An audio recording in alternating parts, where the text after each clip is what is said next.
Well, folks, this is going to be a great one this morning. Leading Your Best Life. I've got Ciaran Barr coming in from Ireland. Ciaran and I met through our Pod Squad swimming group, and we had plenty of laughs and plenty of great times. And over coffee one morning, he started talking about what he did. Gaelic Football Players Association, but also General Electric. But we're going to get into that. Ciaran, welcome to Leading Your Best Life, mate. Morning. Thank you very much, Leigh. Good to see you again. Good. And you've done your swimming this morning over there? I did about 3K, so I do in the swimming pool 5 days a week, 3K every morning. So just to keep me in shape for when I get back to Perth and get back into the sea. Well, you are a competitive beast. As soon as I say go hard, you are as nutty as the rest of them at the front of the pack, trying to beat the young ones in the works. I mean, I know we've got so many kindred spirits. As we whatever age we are, we actually think we're 18 still. And I know you are. Swimming and water polo was your background, and the same here. So we know so many similar guys from the UK team and so on. So we a lot of connections. But today, Ciaran, let's start with the Ciaran Barr story. What's been your journey? I mean, we'll delve into it, but give us your evolution. Where did you start, and where are you now? So it's a sort of an interesting story for people that don't know anything about Northern Ireland. So the story starts in Belfast, in West Belfast, the Falls Road. In the 60s, I was born in the 60s, and I grew up. Most of my formative years were in the Troubles, as they were known. So the Troubles started in Northern Ireland in 1969 with the IRA's campaign of violence for the next 30 years. So I went to school in West Belfast, right in the middle of the Troubles, and I went to a grammar school. And the reason I went to a grammar school was I passed what's called the 11 plus. It was a state exam at 11. And I got free education because the British government would give you free education. Remember, Northern Ireland is in Britain and Southern Ireland is an independent republic. And so the people in Northern Ireland are benefiting from the policies of the UK. And free education. I was educated by the Christian Brothers. They built the school for all of these guys in West Belfast who would never go to grammar school, only for the fact that they built this school. And years later, when I met these brothers who had taught us as an adult, and I met them and said, "Look, what was the deal here?" They said it was a social experiment. It was a piece of social engineering. Wow. Our attitude was that these kids who are from the lower socioeconomic groups, their fathers are mostly unemployed. This is West Belfast had 80% unemployment for male adults at one stage. It was really, really terrible place. And they said there's only one way to change this cycle, and that's education. So that's where my story started. Got free education at second level, got free education at third level, went to Queen's University in Belfast, came out with a degree in physics and mathematics, went and did chartered accountancy in Dublin in the Republic because I couldn't get a job in Northern Ireland as a graduate. There were very, very few jobs for graduates. And if you were a Catholic graduate, then you had an even harder chance of getting a job. So I ended up in Dublin, had to move.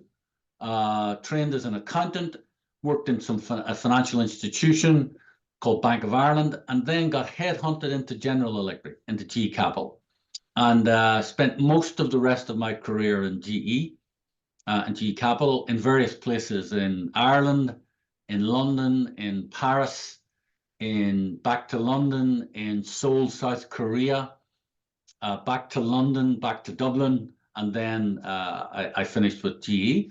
I was about to retire, finish up after all of that stuff, got headhunted to go and do a private equity CFO job, did that for a few years in London.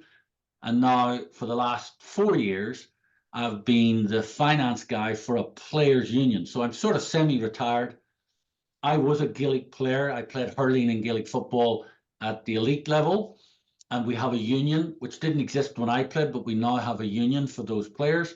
And I'm the finance guy in that union. So that's what I do now, 3 days a week. So it keeps me connected with the players, keeps me connected with the game, and allows me to have a bit of fun as well, and also leverage my experience of my career with the players. So giving something back to the players. Wow, So, yeah. fantastic, man. But Mike, we got to talk water polo. Tell us, where did you start playing water polo? Tell us that story, because there's some ripper stories in there too. Yes. So my first sport wasn't actually hurling and Gaelic football. My first sport was swimming and water polo. So I started swimming when I was about 4 or 5.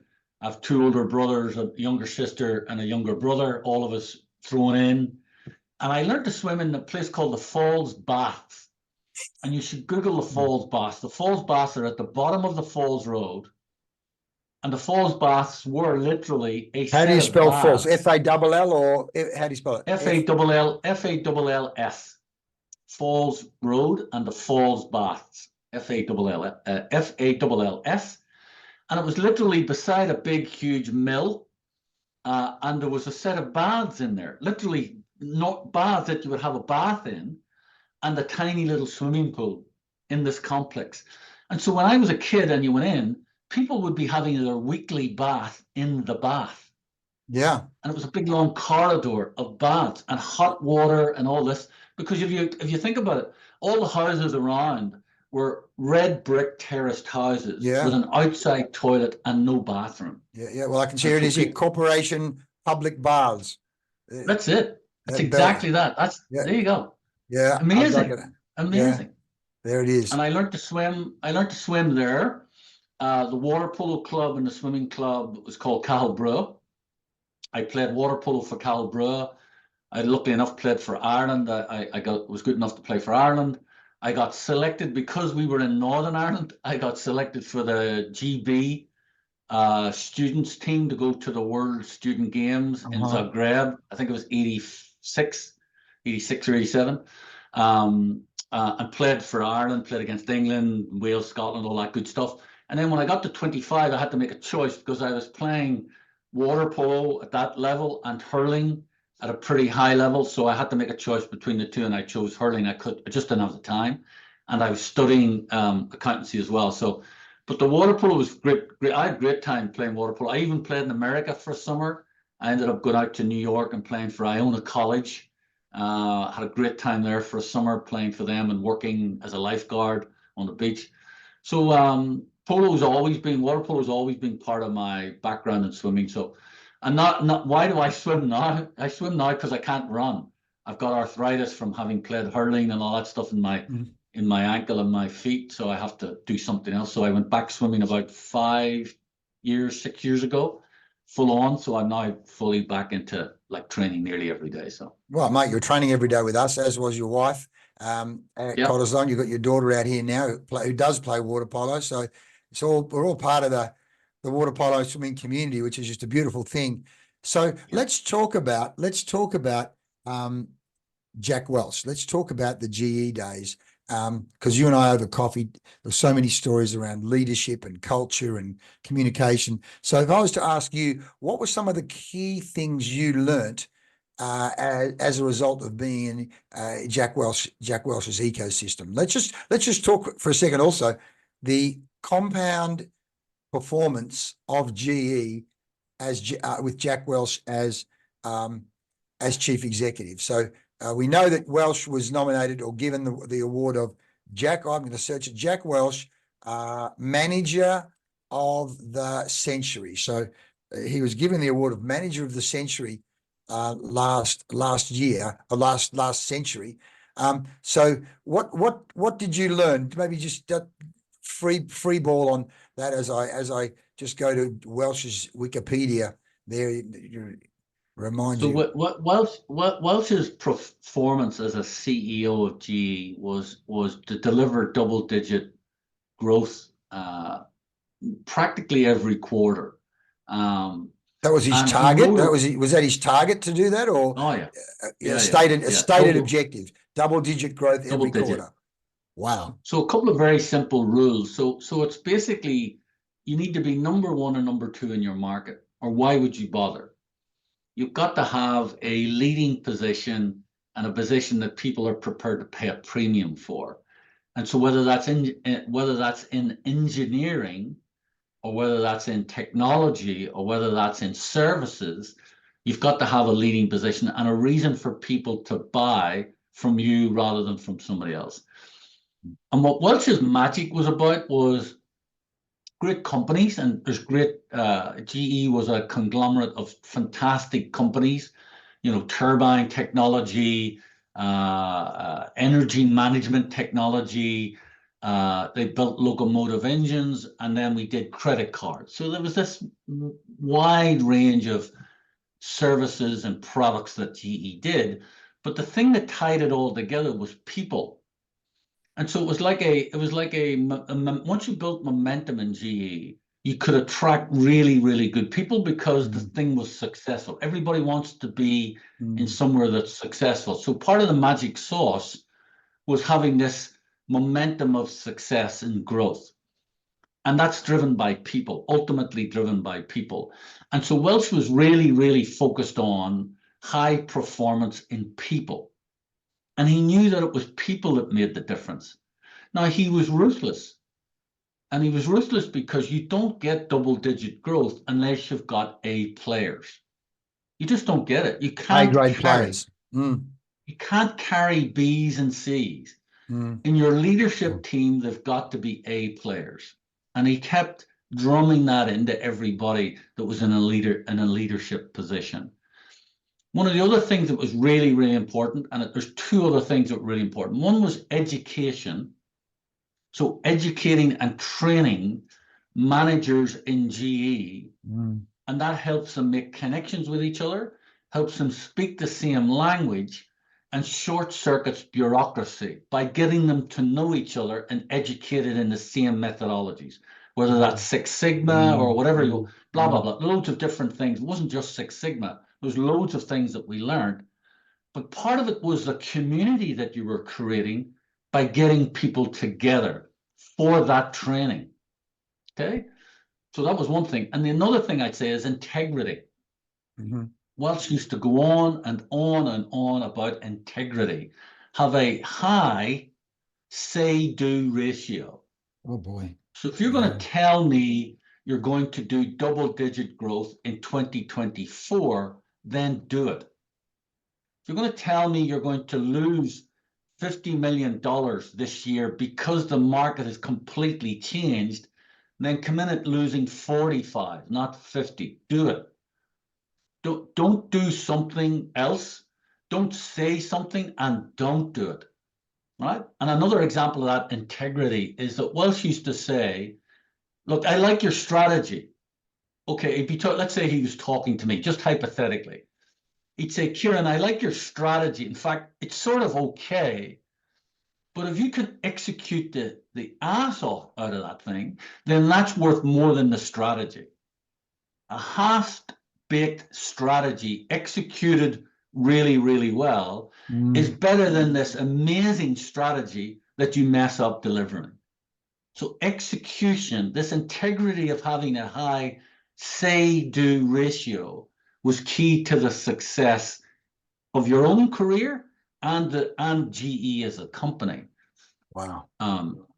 Right? Now, some of your listeners, when they listen to this, will go, oh, but what happened to GE? It's now been broken up into 3 companies. It's What happened to GE was the financial crisis of 2008, and GE effectively had 2 pieces, an industrial piece and a finance piece. And the finance piece was GE Capital, and the industrial piece was like all sorts of things, GE engines for aviation, locomotives, turbines, blah, blah, healthcare, all sorts of stuff. So you had this finance business that was married to an industrial business. The industrial business was AAA. So it could borrow money at AAA, give it to the finance company who could lend it to B+, triple B, double A people, make a margin on it and put that money back into GE. That was the model. If that finance company wasn't a bank, although it was treated as a bank, it was the sister of an industrial company, and we lent money to our customers. That was the idea. So when the 2008 crisis hit and all of the banks meltdown, subprime crisis, the whole thing, what the Federal Reserve in America said was, GE Capital, you must hold much, much more capital on your balance sheet.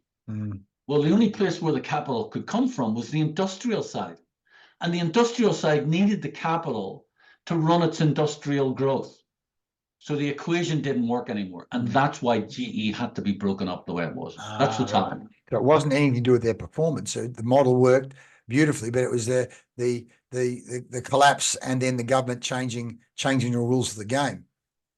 The rules of the game changed, and we didn't change quickly enough. If there's going to be one criticism of Jeff Immelt, who was the CEO after Jack Welch, yes, he did a brilliant job up until 2008, in my opinion. And I think he even did a brilliant job trying to cope with this massive change in mindset of the government of the United States and the Federal Reserve. But in hindsight, if he was having a cup of tea with me, I'd say, in hindsight, Jeff, we should have broken up the company quicker and get GE Capital off the balance sheet of the total company.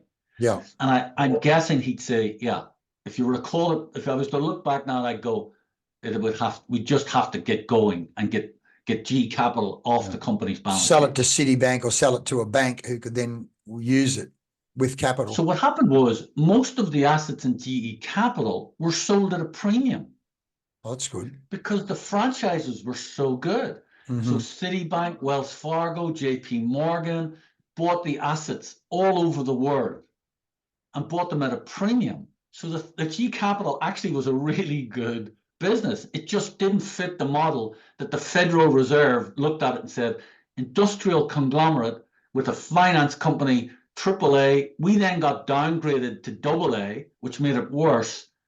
And it was like, this doesn't work. This equation doesn't work. But look, see if you, just besides that, that's the macro view. If you dive into what was making GE Capital, GE Company successful, it was their focus on that people equation that goes back to, and it goes back to this high integrity of say-do ratio. Now, one of the really interesting things behind all of that, Leigh, was HR.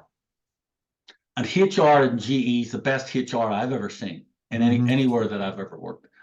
Because HR, when Jack Welch built up the HR division, the HR people, he was really saying to them and challenging them to say, you're the gatekeepers of my A players. You're the gatekeeper. Don't be bringing me somebody for promotion that is not an A player. And when we find problems, you've got to get me an A player to go fix that problem. Now, when you're talking about a company that has 600,000 employees, oh my God, yeah, that is some engine. Yeah.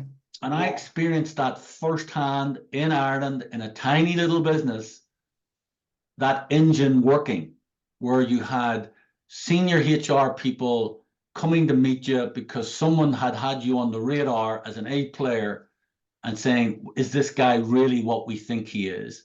We want to see for ourselves what he's like. We want to talk to the employees, do a 360 on him. We want to get him into some training courses to see what he's like with his colleagues and other A players. Let's test this guy in a couple of jobs to see if he's any good. And then if he's still an A player, then he's on the list for the next promotion.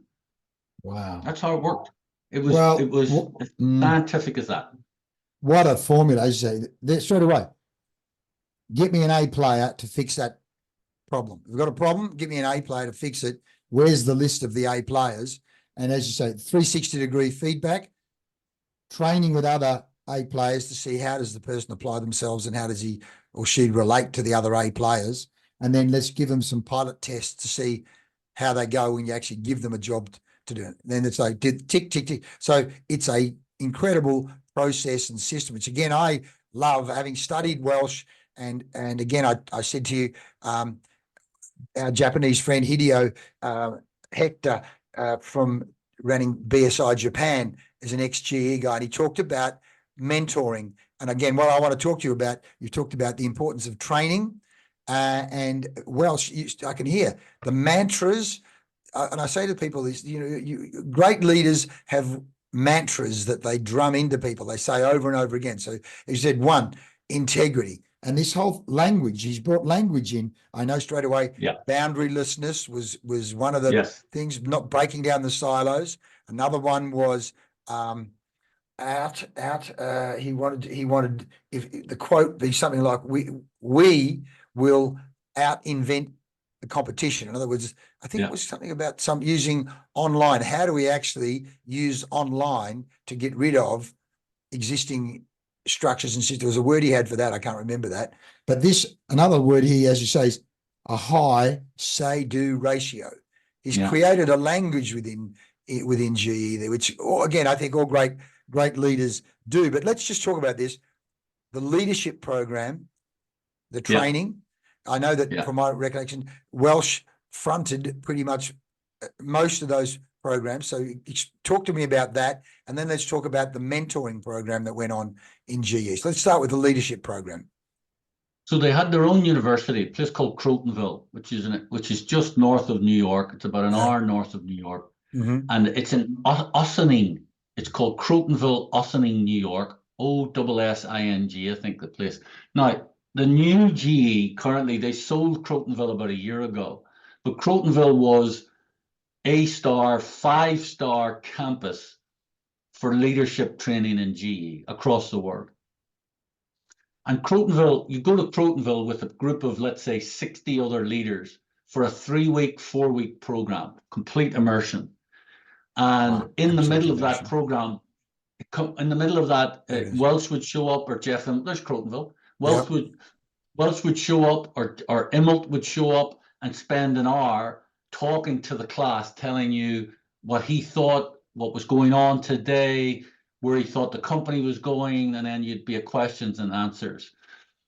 One of the things that was interesting at that, and the values changed and got reinvented over the years, right? But they used to give us a card. Talk about inventing language. They used to give us a card with the values on it. And when I started in GE, they gave me a card with the values on it. And I used to be able to say to people, if you want to know what a GE person is like, then look at their values. And Welch's values were these: edge, execution, energy, and energize. Edge. Have an edge, right? Either go over the competitors in negotiations. You've got to be pushing. You've got to have an edge. This is not comfortable. This can't be easy. You've got to push yourself. You've got to push others. Have an edge. Execution. High say-do ratio. Get things done. Just get things done. And move the needle, move the football, move the company, get stuff done. Energy. Bring energy. Have energy. Be bringing something to the table. Don't take it away. And you've got to be fit. Get physically fit. Take care of yourself, your mind, your body, your soul, your family, your friend. Be clear. Educate yourself. That's your job. That's your energy. And then lastly, energize. I thought it was a really clever thing to say. And energize was make sure you're mentoring people. Make sure you're helping other colleagues in other parts of GE, and that you're giving your energy to other people. Wow. So have energy, be responsible for yourself, but energize everybody else. So bring something to the table and bring up people with you. So one of the criteria of being an A player was how many people have you promoted out of your business? Wow. And people used to say, that's a mad thing. Initially, I used to go, what's this all about with Welch and Immelt? And promote people away, basically bring up your own team, mentor and coach your own team, and then give them away to people. And Welch used to say, and Immelt used to say, yeah, absolutely. That's the sign of an A player. You've got a pipeline of talent, and you're energizing the rest of the company. Now, those values evolved. So if you put in GE values history, you'll see that over the years, those values evolved and the language modernized as the company's generations changed over every 20 years. So you had words like invent come in, So there was other types of words being used, but I remember it's like anything, the first time you're exposed to something.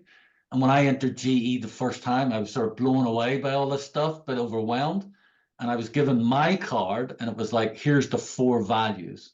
And it was like, drum them into my head, you know? So yeah, like that. And Crotonville here's the way Crotonville worked, right? It was a Yep. 5-star hotel. It was Yeah. the campus was immaculate. Yeah. And the reason why we were told after we went in, we were told, of course it's immaculate. We are one of the biggest companies in the world, one of the most profitable companies in the world. You are working for us. We're with you. This represents us. So if anybody afterwards asks you where you were, tell them what it was like.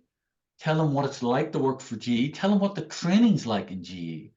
And it was part of building the brand of GE to say, we have the best people and we train them the best way. We expose them to the best experiences. That's why we're such a good company. Yeah. So I'll give you an example. Yeah. They didn't I'll give you cut an example corners. of Yeah. I was looking for the Don't values. cut- There's an article in Harvard Business Review, Jeff Emmelt talking about change, but he doesn't talk about the values there. But this whole idea, we see this sometimes, managers going, well, where can we save on accommodation, and trying to cut corners. But as you say, what is it saying when you start putting people into B? We want you to be an A grade player, but we're putting you into a B and C grade facility. Yeah. So you're going to give me an example. Yeah. So I was going to give you an example of Crotonville, right? So we're sitting in Crotonville, 60 of us in this auditorium. It was called the Pit. So it was like a theater, like semicircle, and Welch would stand in the middle, and the lectures would be in the middle, and you're all sitting there, big leather chairs, beautiful. Oh my God, it's like a cinema, beautiful, and tiered up the thing, just really impressive. And they modernized it over the years for all the Wi-Fi tools and all the funky stuff. So I'm going to give you an example of one of the classes we had. So where Crotonville is, it's on the Hudson. And you look across the Hudson and you can see West Point. It's on the other side. Right. So we were told one day, oh, we have very special guests for the whole afternoon for 4 hours. We have 2 colonels, 2 PhDs coming across from West Point, who all they do their whole career in the American Army is teach and study leadership. That's all they do. Wow. So for 4 hours, we had these two guys, 2 colonels, both PhDs, who'd spent their whole careers in the US and were studying since Vietnam. All they did was study leadership. And then they were part of the curriculum of West Point of teaching leadership to the next set of officers in the United States Army. Extraordinary. So we sat and listened to their stories for 4 hours, all the research they'd done, what they'd learned from Vietnam, and every single conflict right up to the Iraq and the Gulf War. And they explained to us what their here's what they did. Very, very interesting. They did post what was it called? They called firefights. So they post engagement interviews with the combatants. What did your platoon lieutenant do well? What did he not do well? What did you feel? What did you do? So they came up with this questionnaire of 50 questions that they kept using. They refined these questions over about 20 years. And then by the time they got to the Gulf War, they had their 20 questions really, really well constructed and over the years. And that's what they were doing, surveying soldiers, loads of them, and finding out what leadership was like, what was good and bad, what did the soldiers on the ground think good leadership looked like. So we're sitting in the class like this, right, listening, and they said, right, what do you think we found? What do you think we found was the #1 criteria for a soldier in a leader? Guy that's on the ground shooting, his life's on the line, his life and death. He comes out of combat, and we ask him a bunch of questions, and we're looking for the #1 criteria that he would look for in a leader. Why would you follow Leigh, or why would you follow Ciaran into war? So we all started going, charisma, Okay, write it up on the board. Communication skills, clear strategy, intellect, la la la la la. All good stuff. And the guy said, all good. It's all on the list, but not the number one. And they said the number one by far is competency. Just they're competent at the job.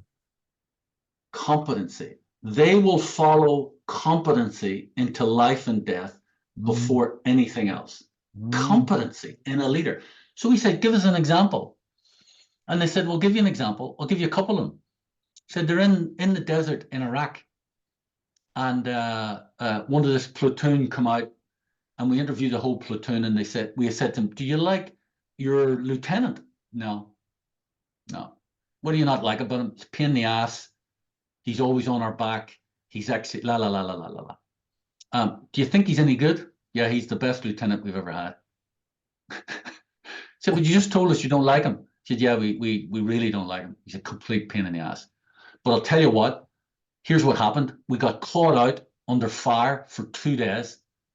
Tanks couldn't get to us, smoke, fire, no air cover, nothing. We had to dig in. We were getting attacked, and we were stuck there for 24 hours on our own. Nobody could get to us, blah, blah, blah. And we all had 2 liters of water. And our lieutenant drilled into us for the 6 months before we went into combat. Got to have water. You've got to have water, blah, blah, blah, all the time. And we used to get fed up. He'd put us on a charge. We'd get busted. Everybody had to have water all the time, have extra water, And guess what? We get into this firefight. We get caught. We get cut off. We're there for 24 hours in the baking sun overnight. And we all had enough water and we survived. Because of competency. Right? And then they told us about 5 other stories of things that the soldiers all said, do you like your commander? No. He's a real pain in the ass. But he's the best guy we've ever had because he drilled us in this thing. And guess what? It came to fruition. We were under fire and we needed this thing. And we were all able to do it. And we were doing it blindfold. We could do it with our eyes closed. And it saved our lives. Wow. Competency. It was amazing. Wow. So it was a very interesting study because they extrapolated it into all sorts of things, into training programs, into the way they train their leadership, the way they identify leaders, all sorts of things they use it for. It's amazing. And it really, really scientific. And it was extraordinary that this idea, and the way I describe it was, it's almost like the invisible frequency. It's like radio waves. It's like the radiation of leadership, the ripple effect of leadership. You can't see it, but every time you mentor somebody or coach a team or have a meeting, you're radiating your leadership invisibly. And people mightn't like what you're saying. And Welch was a real hard ass. And lots of people would say Welch was just a pain in the ass. Yeah. And he either fired me or he did whatever. But if you really sat back and said to people, well, I know you don't like the guy, but was it clear what he was doing? And was it clear why he was doing it? Oh, yeah, 100%. Yeah. And competency. And again, we come back to the Good to Great book, Level 5 leadership, where the Level 5 leader is very big on the discipline of systems. And I suppose if you go to competency, what I'm hearing from you is that the competent leader doesn't cut corners or doesn't allow you to cut corners on critical survival factors. I'm thinking immediately of, when we're training people in sales, I want to drill them on following the right needs discovery questions process. I want to drill them on handling you're too expensive objection. You can't cut corners on those things because, as you say, in the heat of battle, in the sales battle, for example, why should I buy from you? Or I want you to cut your price, or I don't think you're worth it, or I think you're too expensive. You better be able to handle that man-to-man, person-to-person situation, because if you crumble at that point, it's a bit like 2 days in the desert without water. You're going to die. You're going to do, and I love that military saying. In fact, it's in my proposal. I'd rather sweat on the battlefield, sweat on the training ground, than bleed on the battlefield. No, you hit the nail on the head. Yeah. And like, see if a customer, a prospective customer says to you, why should I buy from you? You've got to have an answer, and it's got to be legitimate, and it's got to have integrity. Yeah. You can't be saying, oh, buy from us because it's the best product. Well, Mm. show me why it's the best. Tell them, where's your evidence that it's the best thing? Yeah. You've got to have your story right. That's And right. you got to be prepared. So you got to have done the sweat. That's right. Because you're going to be asked the question. That's right. That's right. Well, that's literally one of the drills I do very early on in any sales training program is what I call the why should I buy from you exercise. And invariably, 90% of people are weak, poor, inadequate, anemic at answering that question, why should I buy from you? Yet if you go to their website or look at their brochure, you say, mate, all the words are there, so why aren't they coming out of your mouth? Because you haven't drilled it, you know? It's like, if I could get them to do 20 push-ups just for punishment, I would at that point. You know, it's like, you know, so, and people hate that. In fact, even one of the clients the other day said, I don't like those military quotes. But the fact is, you know, the thing about military is they've been working with men, humans, for 2, 3, 4, 5,000 years as to how do you actually mobilize a group of people. And you've already talked about getting them all on the same page. And the fact that training and getting people, and I love the fact you said immersion. I love immersion training. We just, you know, oh no, we'll do a half hour here and a half hour there. No, immersion, because, you know, that's when you really find out, is the person an A-grade player? You throw problems at them. Like beautiful, beautiful stories. Let me go to you personally, because there's plenty of energy coming out of you. And by the way, one of the things we say is leadership is everything, and you don't manage people, you manage energy. So I didn't even know that Welch talked about managing your own personal energy, and at the same time, the importance of energizing others. What energy are you bringing to the room? Again, as you say, a can do, let's make it happen, possibility energy, or negative, or that can't be done, or blah, blah, blah. And I think that's certainly one of the differences between A-grade players and B and C grade players. They're talking about bring me solutions to the table. Don't keep bringing me problems and blocking possibilities for us. But let's talk about you, Ciaran. What motivates Ciaran Barr? It's a funny thing. I've thought about this a lot over the years, and I have 2 older brothers. And so when I started off swimming, I was chasing the 2 older brothers. When I started playing water polo, I was chasing the 2 older brothers. When I started at grammar school, I was chasing the 2 older brothers. When I went to university, I was chasing the 2 older brothers. When I went and did accountancy, I was chasing the 2 other brothers subconsciously.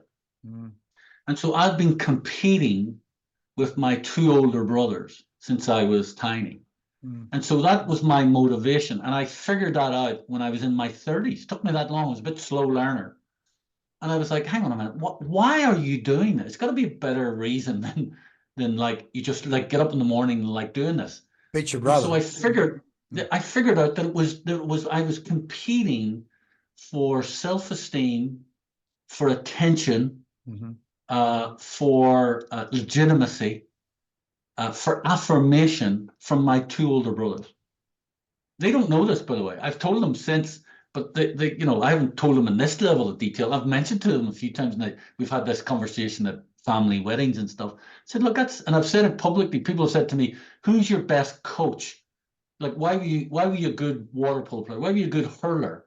I said, well, the best coaches I ever had were called Mark and Damien. And they're like, who are those 2 guys? I said, well, that's brother number 1 and brother number 2, and I'm number 3. Without the 2 of them beating me up, kicking me around, chasing me, taking the ball, me trying to fight with them, they were the best 2 coaches I ever had. And they were both actually very good players. So I was lucky to get 2 really good coaches. So intrinsically, my motivation has come from a place of inferiority, an imposter complex, an inferiority complex that says you're not good enough. You've got to keep proving yourself. And that's not personally for me, that's worked. That's not a bad motivation. I find that that's fine. I'm okay with that. And I've become comfortable with the fact that is my motivation. I'm a bit more relaxed about it now. You know, I'm not trying to prove myself anymore. It's become much more of a thing where my motivation is to stay healthy and live a good life. which means do good things, right? Be nice to people, put energy in, don't take energy away, add to things, don't detract from them, help where you can help, give advice where you can give advice. My motivation being, well, I'm trying to now give back something that I got. So I got a huge amount from people over the years, either consciously or unconsciously, either professionally or casually. And so now it's in the last 10 years-ish or more, it's been, well, you know, what's the chances of giving something back here and just do some good. Yeah, So you get that stage in your life, Leigh, where, you know, financially, physically, you're in a good place. And so, you know, the motivation isn't now, I need to make sure my wife and family are taken care of. It's now, well, we've sort of sorted that out-ish. So let's look and see if we can do some good somewhere else, you know? Yeah, beautiful. So, Because what we know, and again, because I'm having studied and been around high performance my whole life, and particularly in organizations, and studied sport because I've always wanted to be better at it myself. Years ago, and I may have said this at coffee too, one of my mates said, what's the secret of being good at sport? And the answer was brothers, you know, and we look at it, and again, it can be on the female side as well. Sam Kerr, growing up as a female soccer player, you know, with her brother and father, and but the Ablett family, there's a whole tribe of them in Geelong, great footballers. You've got the Selwood family, a great brother. You've got, I mean, even right now, Carlton, the Mackay brothers, the Mac and Macintosh, it just goes on and on and that. But the ecosystem, the environment, the French say, the forest shapes the tree. The ecosystem shapes the person. You know, it takes a village to raise the child. So here you are, another great example of the brothers beating you, chasing, but it toughen you, the resilience factor, the skill level. It's so important to have that ecosystem, isn't it? yeah. And also you got to realize as you become a coach yourself and you're coaching in sport, you got to realize that, and I found this really, really interesting. There's a guy called Frank Dick who is an athletics coach in the UK, right? And he's now, I think he might be dead now, but he's a very old man if he's still alive. And he was an athletics coach through the 80s for the GB team. And he basically defined what winning is. And I think there's a really great definition. It's on YouTube. He said, I took a kid, he was interviewed at the side of the track, and he said, so what do you think a winner is? And who do you think winner? How do you train a winner? Blah, all this really complicated question. I said, look, hang on. He said, I coached a kid 2 weeks ago. She ran 100 meters in 20 seconds. Okay. And she said to me, well, how did you think I did? I said, you did really well. Let's see you next week. We'll train all week and we'll be at the race next week. Next week, we go to the race and she comes last again, but runs it in 19 seconds.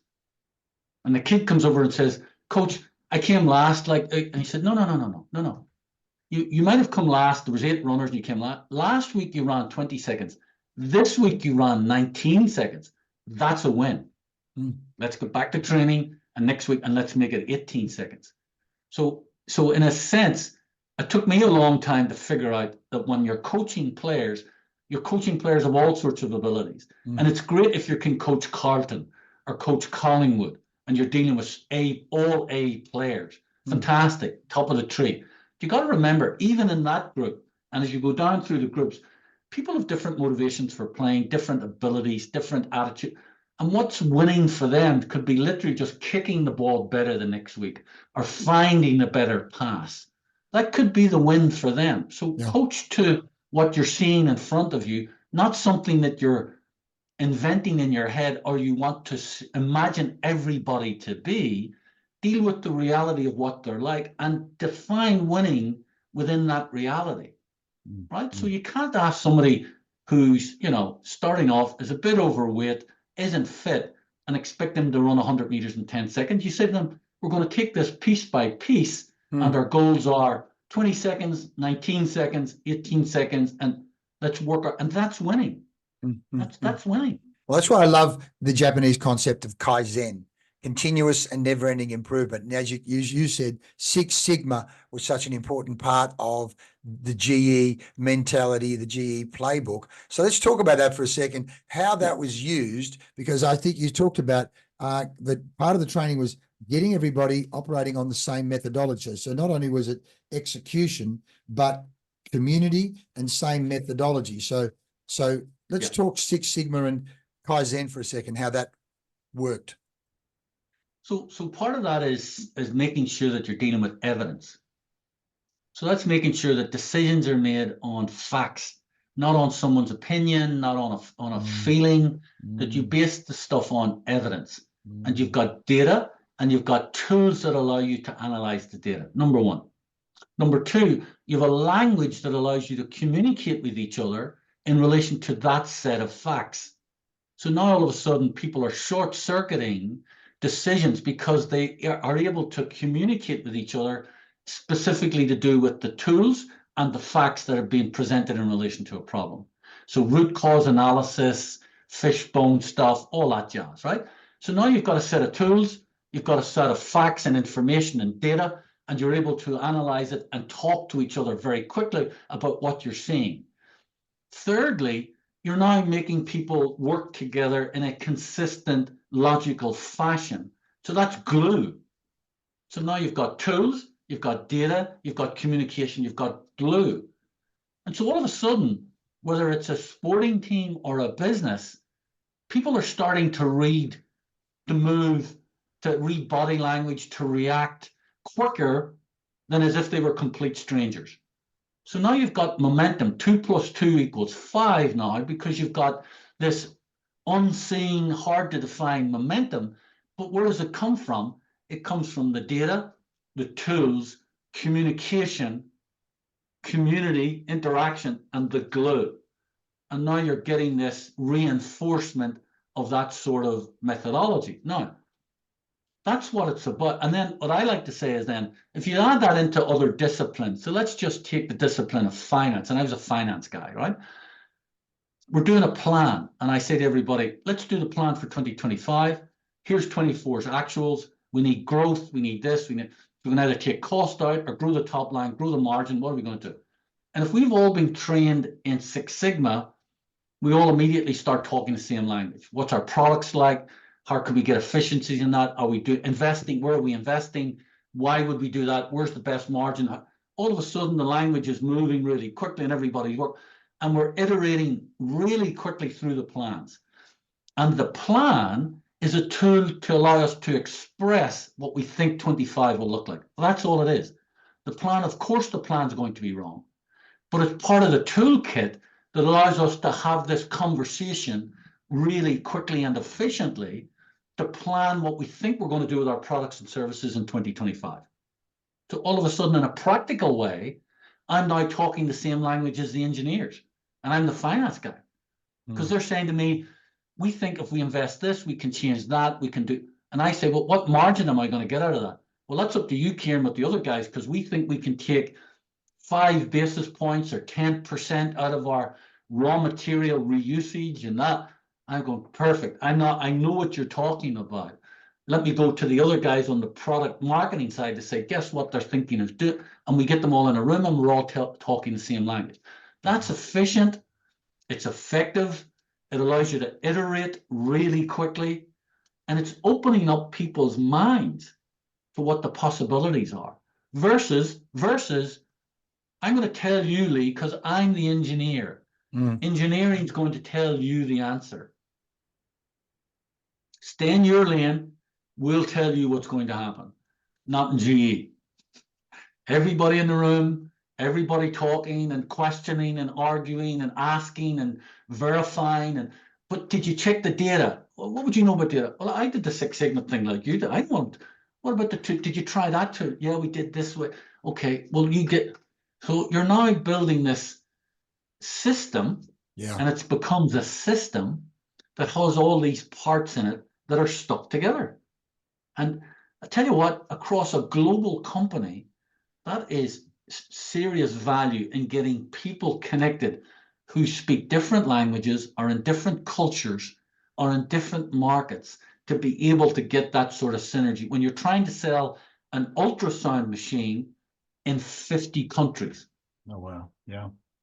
Well, you've used the word right there, synergy. Buckminster Fuller, synchronized energy. How do we synchronize the energy as distinct from the energy being asynchronous, where we're clashing, as you say, finance talking finance language, clashing with engineering, clashing with marketing, but as Welch cleverly using Six Sigma as the common platform to analyze data and have intelligent conversations, because in the absence of that, as we say, in the absence of systems, personality takes over.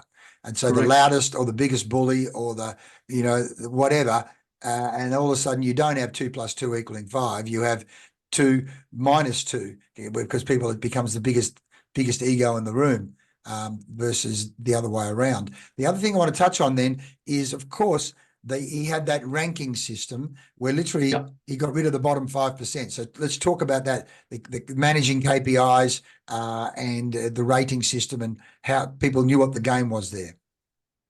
People knew what the game was, Leigh, because let's go to a water polo analogy, right? There's 13 players on a water polo team, and we've got 20 kids showing up every week to training.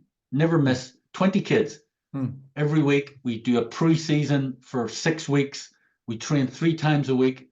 We play 5 pre-season games. Everybody gets chance to play the whole thing, and you name your first 13 for the first match, which means 7 players didn't get selected. How did you do it? It's not. It happens in every walk of life every day. Yeah. So GE was doing exactly what I've just described.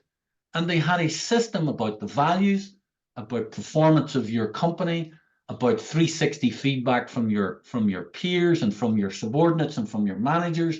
And you put all of that into a system, and you come up and you rank people and say, let's rank the 10 people from 1 to 10. Let's rank them. And then the guy who's a 10, is he an A player? No. So what are you going to do? Are you going to train him? Are you going to promote him or demote him? Are you going to give him the hard message? Are you going to fire him? What are you going to do? So all the bottom 10% thing, that idea was forcing the conversation to say, what you as a manager, you've got 100 employees, rank them 1 to 100. What's the plan for the bottom 10? What's the plan? And for the top 10, by the way, they're the A players. What's the plan for them? So, and then the bunch in the middle need to be moved either up or down, or so all they were doing, Leigh, was forcing the conversation that any coach of any team has ever had when they've had to pick 13 players out of 20. That's all they were doing. They were forcing the conversation, because in work, unfortunately in work, in professional life, the last thing anybody wants to do as a manager is have the hard conversation about performance with somebody. They don't want to do it. Let's give everybody a 10% bonus. No, everybody. Why, Ciaran? No, I just want to give everybody 10%. We did really well. Let's just give everybody 10%. Everybody would be happy. No, hang on a second. Rank them all 1 to 100, and the top 10, I want to give them a 50% bonus, and the bottom 10, nothing. That's too hard. No, it's not too hard. What did you ask them to do? What did you measure? What's their KPIs? That's the convert. And were you upfront with them and told them what you were going to be measuring them on? If that's clear, just like I said about at the very start of this call about Jack Welch, nobody ever was unsure about what and why. Fantastic. Yeah. Nobody was ever sure. Yeah. Brilliant. That was the bottom line. Mate, that was the bottom line. What am I asking Leigh to do? And why am I asking Leigh to do it? And what's the measurement of what I'm asking Leigh to do? And at the end of the month, or the end of the quarter, or at the end of the year, he hasn't done what I asked him to do, and he can't tell me why this is different, then his ranking is at the bottom. If he's beaten it and done more than what I've asked him to do, and he's got a why, and it's all, then he goes to the top. But I've got to be, the manager has got to be clear about what and why and the measurement. That's my responsibility. You're not doing Leigh any favors if I'm not doing my job as a manager. And Welch, that's the process of this forced ranking performance management system in GE. It was mm, forcing the manager to mm, do their job. mm, It wasn't actually about the employees. mm, It was about the managers doing their job correctly, which was have a plan, be focused, be clear on what you're trying to do, and reward the people that do it, and don't reward the people who don't do it. right. Fantastic, mate. Just so. So I'm sure off the back of some of the things you're saying, one, I know that the language I've created over the years, I talk about collective brain power, which is that whole getting that common language going of, collective brain power working in synergy, which is what, Welsh and, you guys are doing with using Six Sigma and common language. And then you're talking about what I use as what I call a KRA sheet, not a job description, but what are the key areas you're responsible for? What are the measures and what are the target numbers? And this is what we're going to be having the conversation on in the 90-day or the 6-month period. So that, as you said, what are we doing? Why are we doing it? How are you being measured on it? And you're building in accountability. And you say, too many people will want the role of manager, but don't want to build in accountability.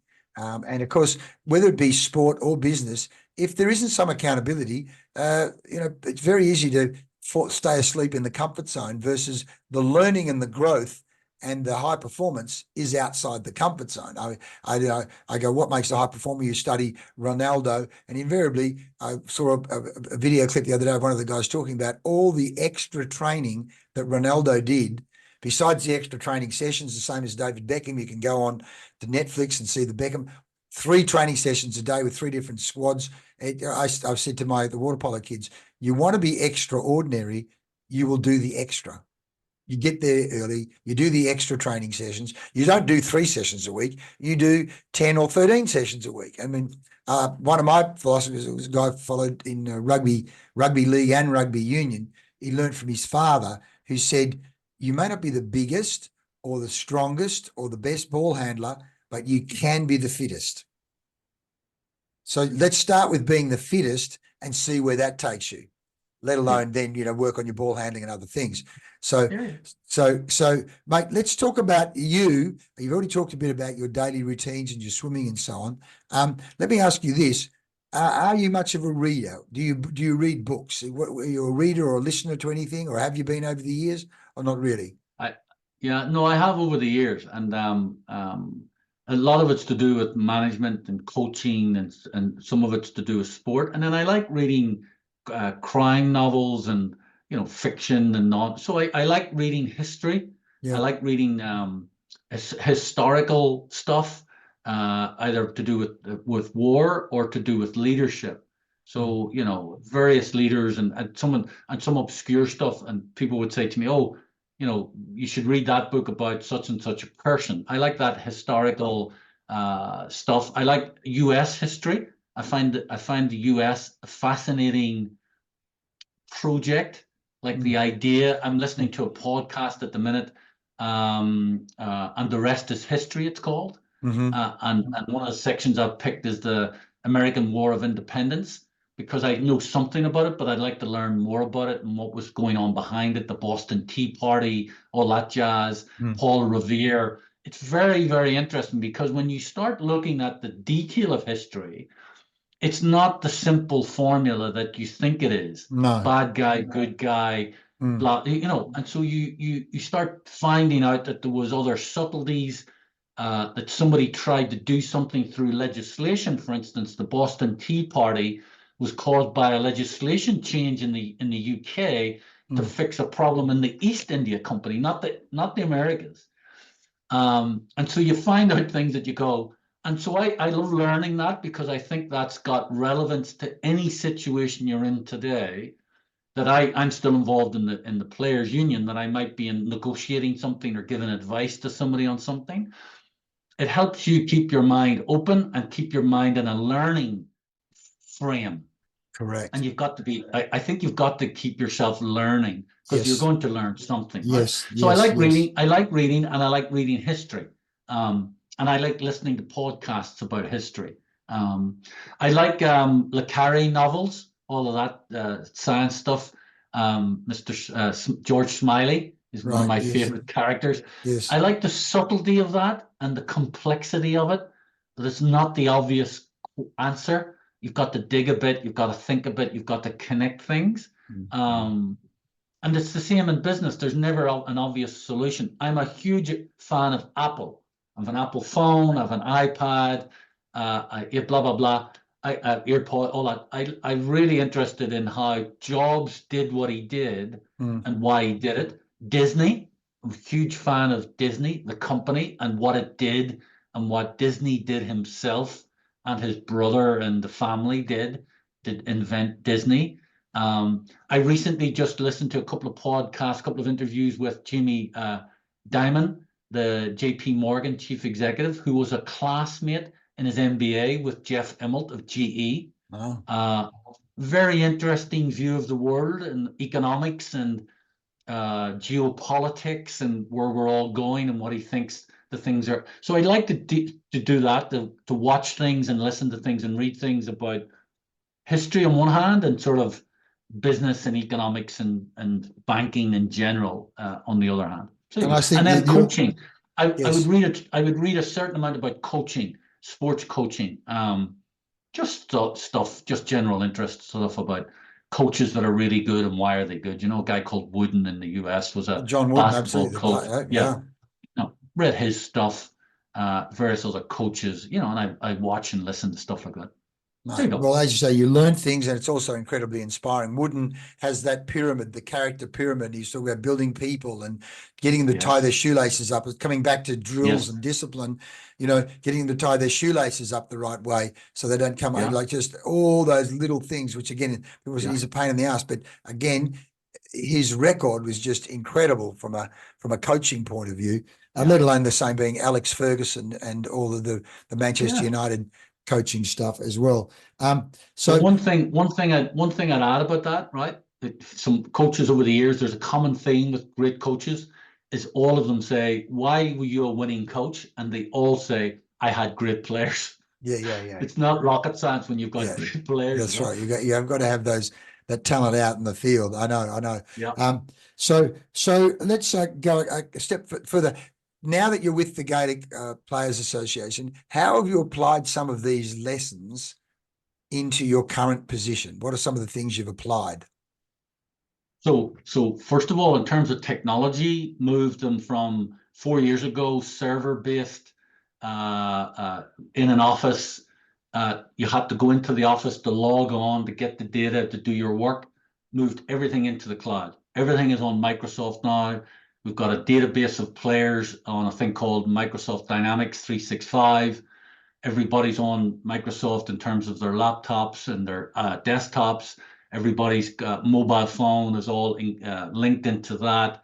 Every piece of data is in the cloud. They can work from home. They can work from their car. So we have a staff of 12 people. Before COVID and before I started, everybody used to come to Dublin to work every day of the week, even though they might have been traveling 200 miles or 100 miles to get there. Everybody now works from home, can work seamlessly in terms of the data that they need and the technology that they need. So that was the first thing I did. I just looked at the systems and the technology they had and I said, this is out of date. So we revamped the whole thing. That was the first thing. Second thing we did was they changed CEO, and I was interim CEO while they changed CEO. So I helped them restructure and figure out what they needed to do with the next CEO. They asked me to do it. I said, I'm too old. You need a young person who looks like the player, who talks like the current player, who's just finished their career maybe 5 years ago. They need to be the figurehead. So that's who we found, a great guy called Tom Parsons. One of the biggest contributions I think I make is to be his right-hand man. So I'm the older guy, the seasoned veteran on the sideline that he comes to and says, what do you do in this situation? How do I handle that situation? And so we've been able to look at the profile of staff that we have and look at it systematically. So one of the things I think I've contributed to is to say that we need to be evolving our staff and training our staff and turning them over every 3 to 5 years. What do I mean by that? I think players need to retire from playing If they've got an interest in being in the union, we've got to give them a pathway to being an employee of the union, which we've got 12 of them. We train them up as either a coach or a project manager, a negotiator, or an organizer, and get them 3 to 5 years of education in that area, loads of experience working for the union, and then go get yourself another job, grow into another job. And that's now what we've got going. We've got that cycle going where we've got turnover, and people being promoted out of our players union and into professional jobs that they can go and push their career onto, whether that's in project management, whether that's in business management, or whether it's in coaching and career coaching, personal coaching, that sort of stuff. So that's what I've contributed to on the organizational side. On the other side, in terms of finance and the discipline and control of finance, I brought a bit to that. And then lastly, negotiation. So we are in constant negotiation mode with the governing body. So the union, we get money from the governing body to take care of the players. And so we're about to go into another cycle. Every 3 years, we negotiate a new contract. We're about to go into that contract. And I think I sit behind our negotiating team, our CEO, and basically help them prepare, but also help them to react to what's being thrown at them from the other side. So in any negotiation, you got to know what you want. Sure. You don't necessarily have to tell the other side, the counterparty, that's what you want.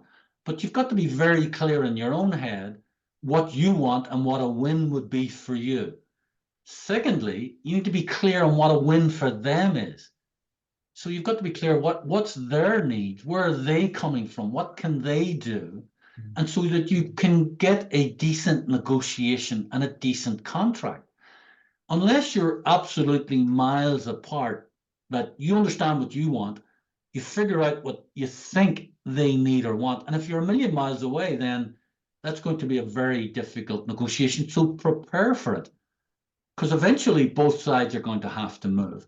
So that's the last bit that I help with, that strategy of negotiation and the tactics of negotiation when we get into it. And then the last thing I'd say is problem solving. So there are many crises every couple of months. Players aren't happy with how they're being treated. Something happens with some factor or facility that they use, whatever. And so we problem solve and firefight. So a little bit of that as well. So there you go. Yeah. So it's pretty good fun. Fantastic, mate. So what does the future hold for Ciaran Barr? What's the next 3 to 5 years and beyond look like for you? So we have a daughter who lives in Perth, and she's a doctor. So she looks like, if things go the right way, she could be there permanently. If you know, that's a very strong possibility. So let's see if that happens and works out. I think if that happens, we've got our second daughter is in musical theatre, so she travels around the world, so she could be living anywhere. And then the last daughter is training as a midwife and will qualify in 26 and probably go to Australia in 27. So I think Australia is in my future somehow. We probably will consider our options in 2027 and after. We'll be in our mid-60s by that stage, 63, I think. And then make a decision about whether we start to spend more time in Australia. If in Perth, if we decided to do that, then we'd have to look at what we do work-wise, and if we want to still continue to do the work that we're doing or not, or do something else. I think I'll continue to work, but I'm in the lucky position where I'd be able to choose how much and what, and the same with my wife. I think we'd make some sort of choices in relation to that. But location, there's something in GE that they taught us. There's 3 things you can probably control about your career. One is location, one is the business that you're in, and one is the function that you're in. So I can do location, and I'm pretty flexible with location. So we could end up in Perth. And then the next 2 things, function. Well, I'm a finance guy. I've been a CEO. I've been a CFO. I've been a coach from sports. So there's lots of things that I could do from a functional point of view. So that's pretty open. And I'd be relatively open with that. And then the last one is business. What type of business would you be like to be in? So I've been in finance most of my career, as in financial services. I've been in pharmaceuticals and private equity, and I've done a little bit of telecom. So there's the sort of areas that I know something about. Financial services, I know quite a lot about. So maybe that's where I'll end up, back in there, maybe in like non-executive director stuff or consulting or something, maybe.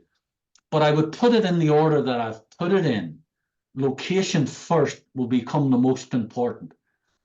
And function slash the type of business in that order, and sort of open to that. Fantastic, fantastic. Ciaran, as we move into a close, is there anything I haven't asked you or we haven't covered that you'd like to cover before we wrap up? Not really. Look, one of the things I learned in GE and I've learned in life is humility. And I joke to people say to me, what are you talking about, humility? And I go, well, look, you might think I'm a very confident, articulate person. I've learned that. That's not my natural state. I've had to learn that because I was ambitious enough to know that I needed to communicate quite well and be articulate, because that's how you get things done as well. You've got to be part of your toolkit. Yeah. But I do think listening and being humble and being open to criticism and change is a huge part of being a good person. And especially when you're in a leadership role, because you've got to be approachable. You've got to have be self-conscious in a good way, and leave space for other people to contribute and have a chance. And in actual fact, create the environment for other people to have a say and get a chance. It's not about you. Being a good leader is about them. Now, I learned that in my 30s. It took me a long time to realize it's not about you. Your ambition, your drive is all good, but it doesn't work when you're trying to build a team, because a team is about the team. It's about people. And to be a good leader, you've got to be completely focused on and completely at the service of the team. And even when they don't like what you're saying, you've got to explain to them that what I'm trying to do is for the good of the team. And that contradictory emotion for you and your team is something that you've got to work at and learn and be humble about, because you're going to make mistakes, and be open enough to say, you know what, I'm going to pick people who know what they're doing and are really good, and let them at it, and stand out of their way, and promote them. And they might go beyond you. Well, then you've done your job, because that's the job. As a leader, is building a great team, getting the A players in, coaching and mentoring them and bringing them on, and then letting them go. Beautiful. That's really tough. Oh my God. I Leigh, when I got to my 30s, I was going, why am I working so hard? Why is this so hard? Why am I not getting promoted? And I went on a course, and the guy at the course was very blunt with me. He said, and it was all to do with leadership. He says, this is all about you, buddy. I said, what are you talking about? He's like, this is all about you. I was like, no, it's not. He says, let's keep going with 2 weeks of this, and let's figure it out. And by the end of 2 weeks, he says to me, do you get it? I says, Jesus, man, this has been the most humbling and the most depressing 2 weeks I've ever had. He says, but you've learned so much on this. I said, look, I can't believe this. I thought this was about me. I had to be better. I had to run faster. I had to be the big guy. And now I realize it's me. I got to give that energy to everybody else. Yes. He says, yeah, you've got it. Wow. That's tough. That is tough when you're that's ego, young, the ego. It's so tough. You're making me think of Lao Tzu. There's a quote: when the great leader's work is done, the people will say we did it ourselves. You're creating the space for others to do things. And to give the authority of power away. Yeah, give it away. When I was playing, I had no ego. I was playing sport. I was the complete opposite, complete team player, no problem. And then in work, it was like, let's charge. And I was so far ahead of everybody, I was losing them all. Yes. We've seen that. We've seen that so many times with the leader thinks being so. It's no. If anything, I call it shepherd leadership. You're actually coming from behind. You're shepherding them and letting the others. And in fact, you'll see me doing that in Pod Squad most days. I'm down the back. Very rarely will I be at the front because I'm down the back like a sheepdog, barking.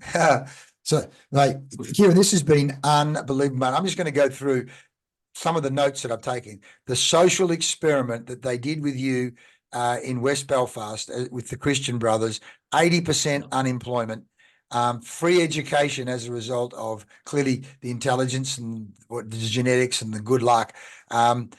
But then the Jack Welch, the target of double-digit growth every 90 days, being number one or number two in leading positions, the role of A players there, people willing to pay a premium. There's so much, mate, there's gold in what we've covered today. Some of my clients I know straight away are going to go, mate, you've immersed me in gold. And then this whole thing around the education and the training gave us a community, but also a same language and the same methodology, and the mantras of Jack Welch around integrity, with the whole concept. If people take nothing else out of this than the high say-do ratio, in terms of that language of high say-do ratio, let alone then competency, drilling in competency, particularly those life-saving critical competency factors, whether it be sales or leadership.